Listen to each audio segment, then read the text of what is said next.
salía el sol hasta que se ocultaba. De ahí hay un dicho popular que dicen, es que dio trabajo de sol a sol. De ahí, porque desde que amanecía hasta que se oscurecía.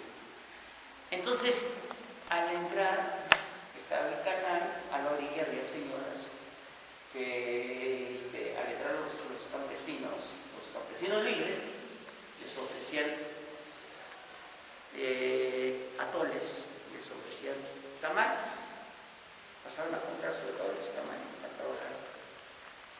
Y de ahí que nosotros conocemos al pueblo de Tetelco como pueblo de atoleros. ¿Por qué? Porque había mucha gente vendiendo los atoles. Me comenta mi papá que a la vez le decía a mi abuelo paterno que cuando ellos salían, no había trabajo, mi abuelo no tenía trabajo cuando salían, les metía la bolsa en sus pantalones o algo que no se llevara un grano de maíz para que no lo utilizaran como semilla. ¿Se imaginan ustedes? Y no podían descansar porque el capataz estaba a un lado golpeando a que no descansaran. El trabajo era arduo durante no había 8 horas, ¿no? Pues imagínense ustedes, no sé, 12 o 15 horas que se trabajaba. El dueño, el administrador, el dueño no vivía aquí en la hacienda, el dueño vivía en la Ciudad de México, pero quien administraba vivía en Tecón, donde está el reloj público a un lado. Ya está ahí una casa muy bonita. Actualmente pues ya se vendió y ya empezaron a abrir accesorios. La curva era del administrador de la hacienda de Santa Fe, de los Ahuehuetes, así aparece en la historia. Entonces, esta hacienda está en los límites de nuestra alcaldía con Tláhuac, y por estar alejada, las autoridades la abandonaron. Digan ustedes, cuando doña Carmen Patel en la Revolución fallece, no regresa y los trabajadores se quedaron ahí y se hacen dueños de la hacienda. Hasta que viene la época de cardenista y empiezan a fraccionarla y se crean, hoy conocemos como los ejidos que nosotros tenemos, monos comunales y zona ejidal, pero esto fue parte de la hacienda de Santa Fe. Bien. Nuestro bosque aproximadamente tenemos como 27,000 hectáreas de montes comunales, lo que corresponde a los pueblos de Milpalta. Yo difiero en que el pueblo yo en lo personal de San Agustín Otenco sea considerado como pueblo.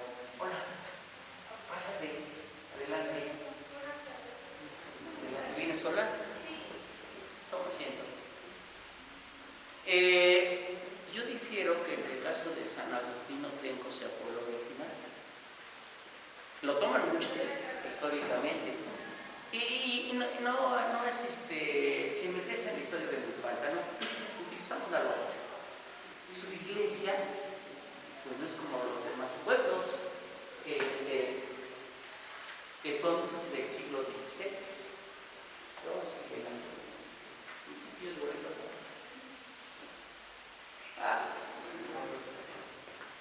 Sino que esa iglesia que se construyó más o menos por los años 50 es de puro tabique.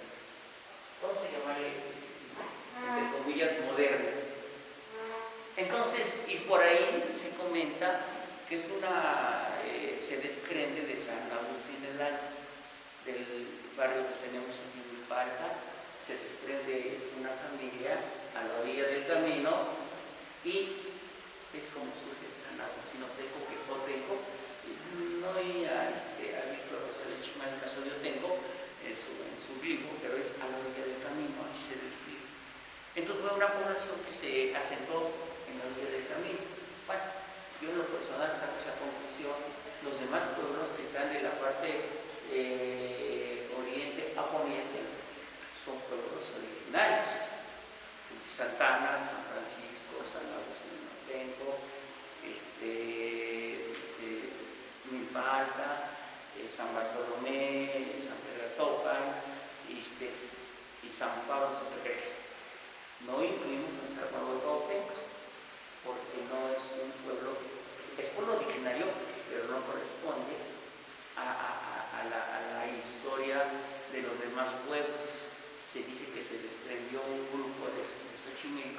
se asentó a rascar y sacar la raíz y hacer escobetas. Entonces bajaban del campo todos sucios, y como San Pablo Xochitepec, que sí es nativo, es un pueblo nativo de acá de Milpalta, y con estos que vinieron de Xochimilco, pues había una diferencia muy grande, que pues les pusieron a los de San Pablo, a los de San Salvador, que eran unos cochinos porque andaban sucios de su trabajo, y le pusieron en agua guapizotes. Actualmente sí los conocemos como guapizotes. Gente sucia o cochina, pero no es por la actividad pues, que tenían. Entonces, ¿y por qué no mencioné a Tecom? Porque viene la fundación después, la reorganización más bien por los mexicas, y viene Huitlahuili y reordena a estos pueblos de origen neoquichimeca, y surge Tecom, San Juan Iztacalpan y Villahuarco. Que por cierto, Villahuarco, y ellos históricamente lo saben, ellos fueron de nuestro señorío de Malagas de Termomucho. Ellos están conscientes, históricamente lo conocen, San Juan Iztacalpan, pero pues vino la división, la creación de lo que es el Estado Federal, y pues nos quitan a San Juan Iztacalpan, lo incluyen a Tláhuac y a Huarco, a Xochimilco. Nada más quédate con interesante, ¿no? Interesante esta historia. Entonces, nuestros bosques eran tan frondosos que don Porfirio Díaz mandó a tener una vía de ferrocarril que iba a Cuernavaca, y se desprende una vía que llegaba hasta los montes comunales de acá de la Secretaría de Metropolitana. Y don Porfirio Díaz lo utilizaba como para recreación. Yo no tengo la fuente, pero se dice que soltaban los venados cola blanca, y don Porfirio Díaz se dedicaba precisamente a cazar venados. Hace tiempo yo recorrí ese lugar, la gente se fue llevando los durmientes, no la revolución, se llevó los durmientes, se llevó las vías, todo para sus casas. Y llegué a ver algunas casas en San Pablo Xochitepec y San Salvador Cuauhtémoc, que en la puerta de la casa, en lugar de clave, tenía vías de ferrocarril, ¿verdad? Entonces, es que nuestro bosque era tan bonito, tan hermoso. Imagínense ustedes, para que don Porfirio Díaz mandara a tener una guía y llegaba ahí ocasionalmente. Pues esto nos da mucho, ¿no?, que pensar. Hace tiempo hice una pequeña investigación de esto, y la gente dice, ¿cómo que el ferrocarril llegaba hasta el corazón de nuestros montes? Pues, y todavía lo podemos constatar con nuestros abuelos campesinos. Si tienen por ahí familiares, amigos de los pueblos de arriba, lo pueden reafirmar. Bien, aquí tenemos, y suena interesante, en la pregunta número 4, vamos a ir contestando.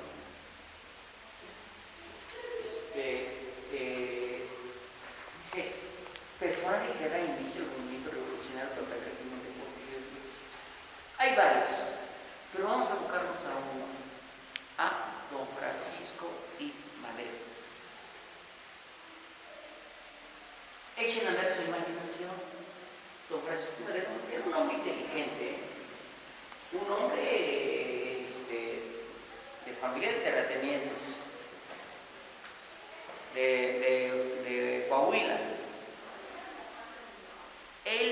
Su familia lo manda a estudiar a Europa. No había como intercambios de estudiantes que van becados. La familia le pagó todo.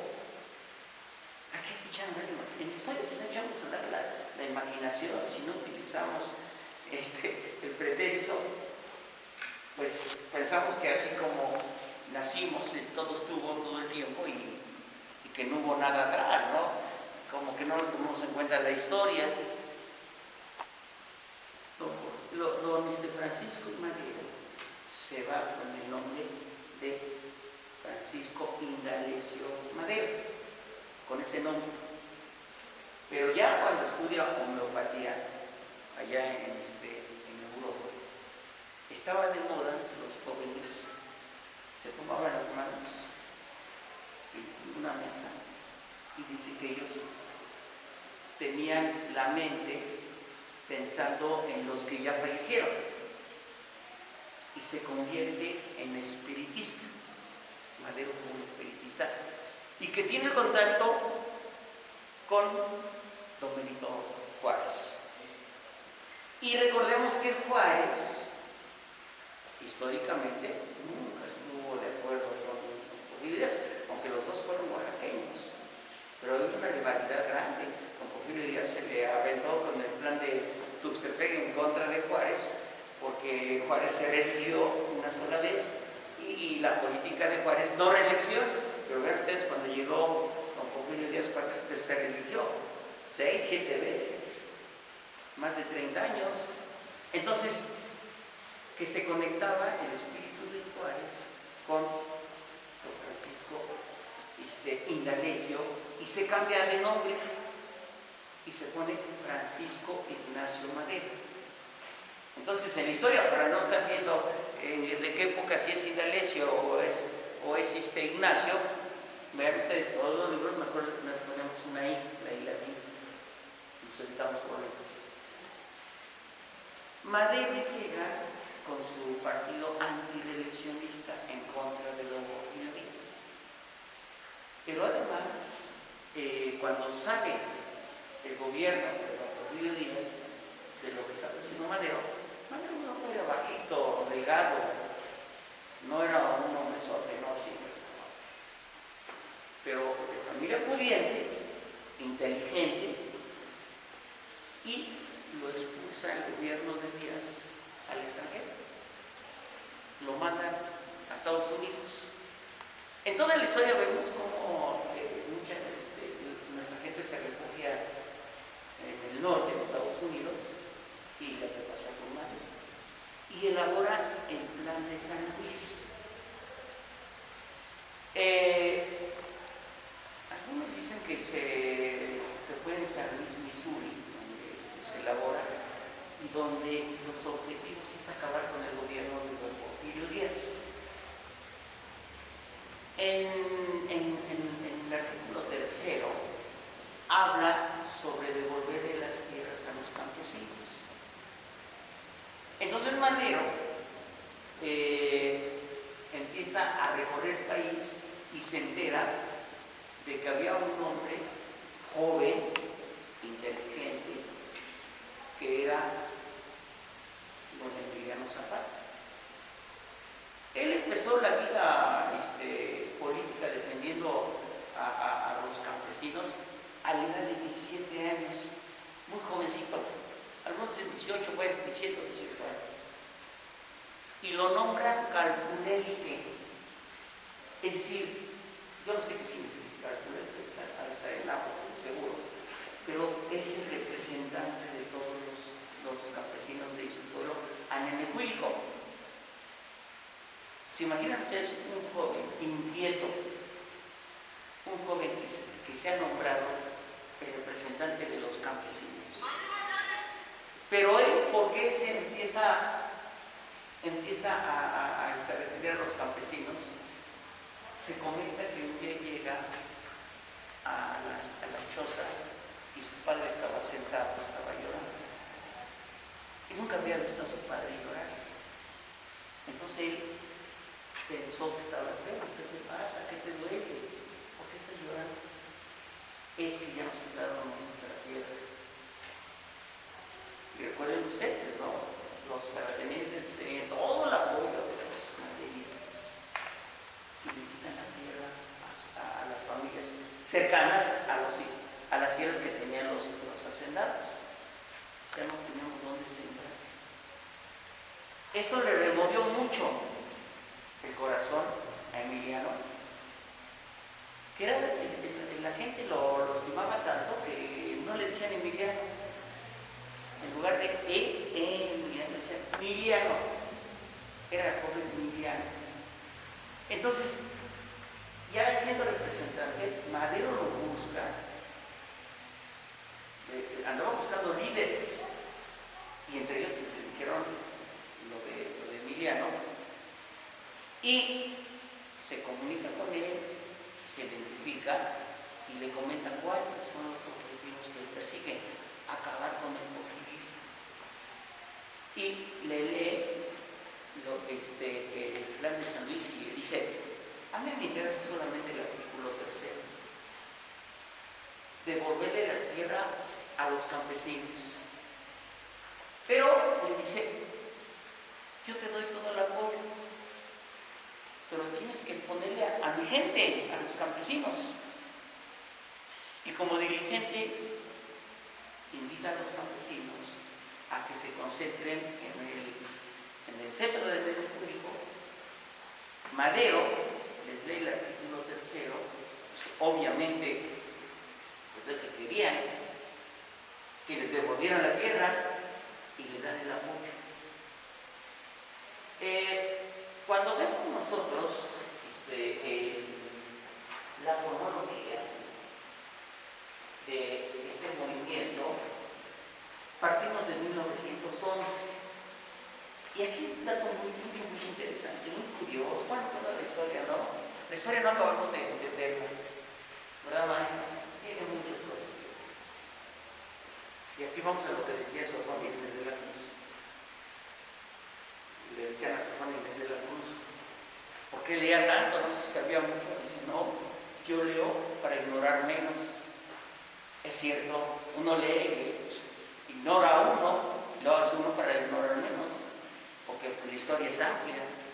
Imagínense ustedes, desde preclásico, clásico, posclásico, que tenemos conocimiento, y ya después, principalmente en lo que es el posclásico del Valle de México, pues desde ahí todo lo que tenemos de historia, ¿no? Acabaríamos. En fin, partimos nosotros del año de 1911, cuando se encuentra Zapata con Madero o Madero con Zapata. Fue tanto el apoyo que le dio el joven Emiliano, todavía no es general, tanto fue el apoyo que le dio el joven Emiliano, que Zapata ya andaba enamorando a una jovencita, hija de una familia que se dedicaba al ganado. Yo he visto algunos libros y dicen que hija de terrateniente. No eran terratenientes. Es por contacto con los cronistas de Morelos. Me sacan de muchas cosas. Se dedican a la compra y venta de ganado. Y obviamente crianza de ganado. Ella fue la señorita Josefa Espejo. Pero el padre le decía a su hija: ¿cómo le haces caso a este campesino? Pues no tiene dinero ni para comprar un burro para montar. Pero bueno, ustedes saben que cuando entra el amor, no ve situación social, religiosa, ni nacionalidad. Les entró el amor tan grande que por cierto, dado a que le prohibían a Josefa Espejo tener comunicación con el joven Emiliano, dice que pasaron un riachuelo por donde tuvieron a Josefa Espejo. Ellos le decían Apangle y le llamaban Apangle de los Tomases. Entonces, a cierta hora, Emiliano se quitaba el sombrero y le hacía la carta a Josefa. Entonces, el sombrero lo utilizaba como chalupa, ¿no? Como canoa. Y en la corriente iba el sombrero. pero ella ponía de pretexto ir a lavar la vajilla a la orilla del riachuelo, y pues cuando veía el sombrero, recogía la carta, el sombrero seguía su curso de la corriente, al otro lado pues estaba su amigo Emiliano recogiendo el sombrero. Es una cosa muy, muy bonita, ¿no? Esto fue en 1911. Entonces, fue tanto la amistad que tuvo Madero con Zapata, que cuando muere el papá de Josefa, pues le guardó un año de respeto a la memoria del papá de Josefa, que insiste en casarse con ella, y finalmente la familia, los amigos, pues que se casen, ¿no? Ya el papá ya no se oponía, y se casan, y era tanta la afinidad que les comentaba con Madero, que Zapata vio a Madero como padrino de boda. Imagínense, ¿no? Cuando se casan, vino la tropa resguardando a Madero, y la gente le dio miedo, que dice que del pueblo solamente eran 4 o 5 personas. Les dio miedo que estaba la tropa resguardando a Madero. Y llegó Madero con su esposa, y su esposa le regala un anillo de brillantes, un camafeo. ¿Saben qué es un camafeo? ¿Sí? Un broche que se pone en la cara, un broche de oro. O sea, es que ellos eran una familia de dinero. Y Josefa se manda a hacer un vestido lujoso, y Zapata le dice: esas cosas no te las pongas, y tu vestido tampoco, elabora. Es una ofensa para mi gente. Si te vas a poner tu vestido y lo que te dieron, allá en tu casa, porque la comida se tiene la costumbre, no sé si ahora, allá en Morelos, que en la casa de la novia es donde se hace la fiesta. Entonces, si te quieres poner lo que te dieron, tu vestido, allá en tu casa. En fin. Ya van a preparar. ¿Qué tiempo era? Como 5. Estamos iniciando. Ahorita estoy de amor. Bueno, vamos, bueno, ya vamos en la alcaldía, don Rígido Molina, dueño de la casona de San Pablo Satete, motivos por cual toma Zapata llega, me voy a un poquito más rápido, ¿no? La boda se da en 1911, y cuando llega a la presidencia don Francisco I. Madero, pues Zapata manda un mensajero pues que respete devolver a los campesinos, y Madero le da la espalda. Desconoce Zapata. Cuando sale Porfirio Díaz, llega Francisco León de la Barra. Entre Francisco León de la Barra y la toma del poder Francisco y Madero, Francisco León de la Barra manda a un ejército a acabar con los zapatistas. Esto le dio el camino a que Madero también desconociera a su ahijado de boda, y manda la tropa. Aquí debo de decirles que hay una persona muy importante, que es Felipe Ángeles. Ese fue general de formación militar.